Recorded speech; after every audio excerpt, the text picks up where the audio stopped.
नमस्कार दोस्तों, आपका मेरे अपने चैनल मिश्रा सर यूपी वाले में स्वागत है। आज मैं आपके सामने T10 साहित्यिक लीग का प्रश्न पत्र नंबर 5 लेकर आया हुआ हूं। मैं उम्मीद करता हूं कि आपको मेरे पिछले 4 वीडियोस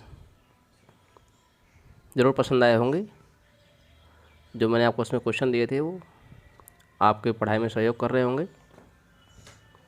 इसी को ध्यान में रखते हुए मैंने आज T10 साहित्यिक लीग का 5वां प्रश्न पत्र आपके सामने हाजिर किया है।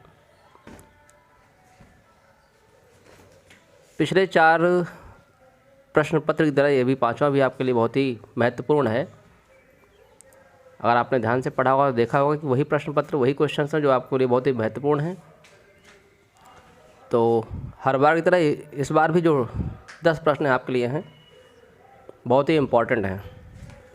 चलिए शुरू करते हैं। आज का पहला प्रश्न पत्र आपका जो भी है, पहला प्रश्न है वो पहला प्रश्न आज का है, श्रृंगार और वात्सल्य का सम्राट कहा जाता है। श्रृंगार और वात्सल्य का सम्राट किसे कहा जाता है? ऑप्शन में है सूरदास, तुलसीदास, कबीरदास या फिर केशवदास।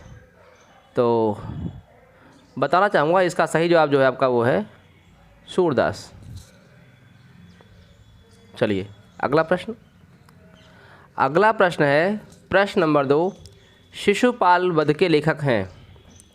शिशुपाल वध, अधिकतर आपको ये प्रश्न पेपर में मिल जाता है। टीजीटी में, पीजीटी में अधिकतर देखने को मिलता है ये प्रश्न।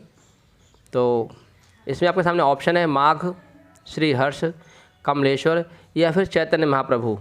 तो बताना चाहूँगा कि इसका जो सही जवाब है वो पहला ऑप्शन कवि माघ, शिशुपाल वध के लेखक कवि माघ हैं। अगला प्रश्न, प्रश्न नंबर 3, भक्ति का प्रारंभ हुआ दक्षिण भारत, उत्तर भारत, उपर्युक्त दोनों या फिर इनमें से कोई नहीं। तो एक इम्पॉर्टेंट प्रश्न है भक्ति का प्रारंभ। बताना चाहूँगा कि भक्ति का प्रारंभ दक्षिण भारत से हुआ था। अगला प्रश्न, कामायनी में कुल कितने सर्ग हैं? कामायनी में कुल कितने सर्ग हैं?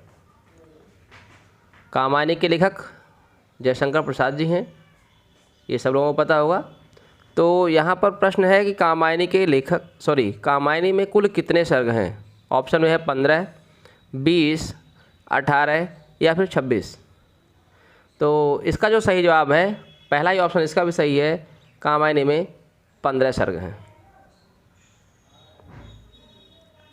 आज का अगला प्रश्न, उद्धव शतक के लेखक हैं। उद्धव शतक रत्नाकर जी हैं, सूरदास जी हैं, रहीमदास जी हैं या फिर भूषण जी हैं। ये अधिकतर परीक्षा में आता ही आता प्रश्न है, बहुत ही इम्पोर्टेंट प्रश्न है आपके सामने ये।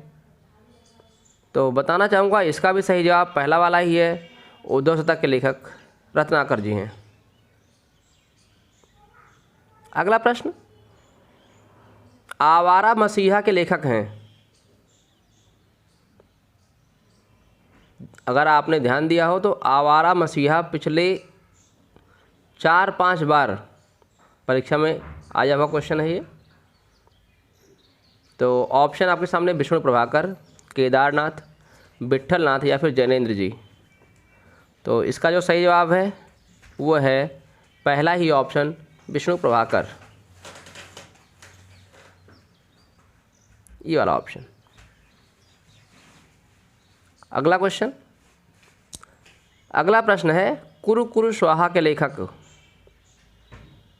वेरी वेरी इंपॉर्टेंट प्रश्न है। कुरु कुरु स्वाहा के लेखक हैं। ऑप्शन में रामधारी सिंह दिनकर जी हैं, विष्णु प्रभाकर जी हैं, रत्नाकर जी हैं या फिर मनोहर श्याम जोशी जी हैं। तो इसका जो सही जवाब है वो है कुरु कुरु स्वाहा के लेखक मनोहर श्याम जोशी जी हैं। चलिए अगला प्रश्न, रीतिकाल के समय काव्य में किस रस की प्रधानता थी? रीतिकाल के समय जो काव्य बन रहे थे, काव्य का जो रचनाएं हुई थी, उसमें किस रस की प्रधानता थी? यूज तो सबका हुआ होगा, सभी रस प्रयोग किए गए होंगे, लेकिन जो सबसे ज़्यादा जिस रस का मतलब प्रयोग किया गया था वो कौन सा था? ऑप्शन में श्रृंगार रस, रौद्र रस, करुण रस या फिर बीभत्स रस।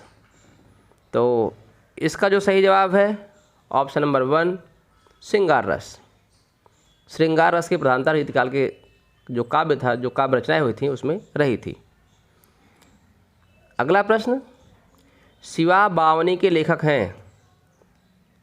ऑप्शन भूषण जी हैं, जैनेन्द्र जी हैं, रत्नाकर जी हैं या फिर इनमें से कोई नहीं। ये भी एक महत्वपूर्ण क्वेश्चन है, तो बताना चाहूँगा कि शिवा बावनी के लेखक ऑप्शन नंबर 1 भूषण जी हैं। और आज का अंतिम प्रश्न है, आधुनिक मीरा कहा जाता है? तो आधुनिक मीरा किसे कहा जाता है? ऑप्शन आपके सामने है, महादेव वर्मा जी को कहा जाता है, मनु भंडारी को, सुभद्रा कुमारी चौहान को या फिर कृष्णा सोबती को। तो बहुत ही इम्पोर्टेंट प्रश्न ये भी है। इसका भी सही जवाब पहला वाला ऑप्शन है, महादेवी वर्मा। दोस्तों, मैंने जैसे आप पहले ही बताया था आप लोगों को कि मैं वही प्रश्न आपके सामने लेकर आऊँगा जो कि परीक्षा में आपके लिए सहयोगी रहेंगे, हेल्पफुल रहेंगे, इम्पॉर्टेंट रहेंगे।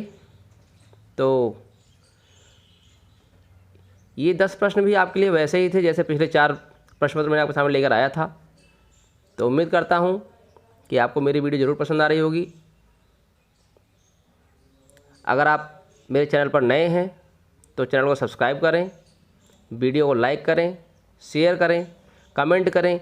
और मैंने जैसे पहले आपको बताया था कि अगर आप लोगों को कोई भी मैटर चाहिए मुझसे, किसी टॉपिक पर आपको नया वीडियो चाहिए, तो आप मुझे कमेंट कर सकते हैं, मैं आपको मैटर उपलब्ध कराऊंगा।